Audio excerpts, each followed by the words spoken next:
Welcome to Around the Weird.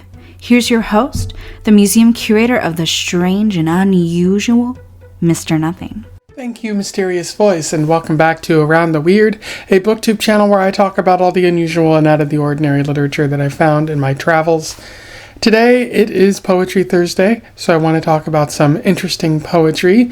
And although I said I was done with the period of pride LGBT poems, there is still one left over that I did not get to, and I will be carrying it over into August, which I know is very illegal, but I am doing it here. And well, it's technically illegal in July too, because only June is Pride Month, but I don't abide by those such rules. But today's poem is all about being an American. I am referring to The Density of History by R. Erica Doyle. For those who don't know, R. Erica Doyle is a Trinidadian American writer who has been getting their work published for the past 10 plus years or so. They have written a number of books of poetry. They've written in journals. They've worked at workshops and whatnot. So they've gotten their work out there a bit. They're also a lesbian. And that's primarily why I'm talking about them today, although their poetry is very good, a lot worth discussing, which I'll get to in a few moments. But without further ado, let's talk about The Density of History. I will read it, do a little bit of analysis, and we will move on from there. The Density of History. I'm an American. I like to be happy. I don't want to feel bad. I want to feel good, like everything is all right, even when it's clearly not. I'm so lucky I'm an American, and so I'm lucky too.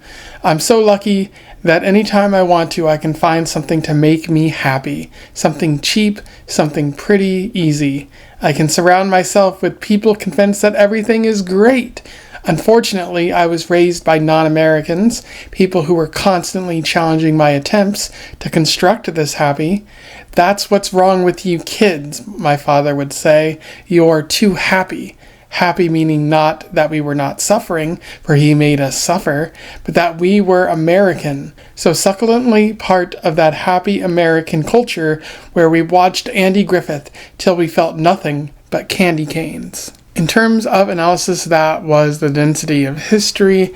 I think the poem is about largely identity, because you note two things in this poem. One, that the narrator is second generation, and two, that the parents are first generation immigrants, coming from some unknown place. So there's a difference in the quality of being an American, whereas this person is happy to be an American, although are they really? I will get to that in a few moments. The parents in this are pointing out that you're too happy. You haven't suffered as we have suffered, and you've watched Andy Griffith, as they say. You feel nothing but candy canes, but you haven't been born in a country where you've suffered and had to leave for America. So two different types of experiences there, which is notable in this poem. And then the other thing that's worth talking about in this poem is the use of what appears to be sarcasm.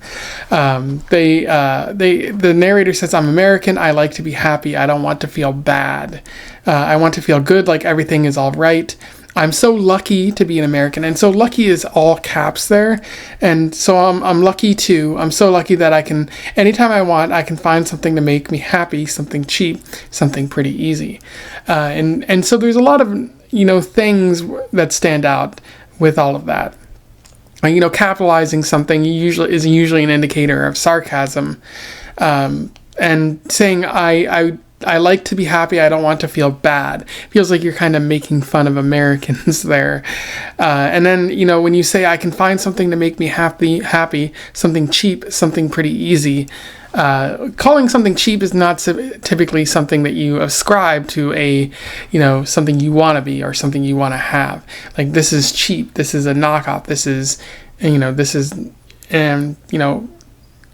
pretty low quality or something like that.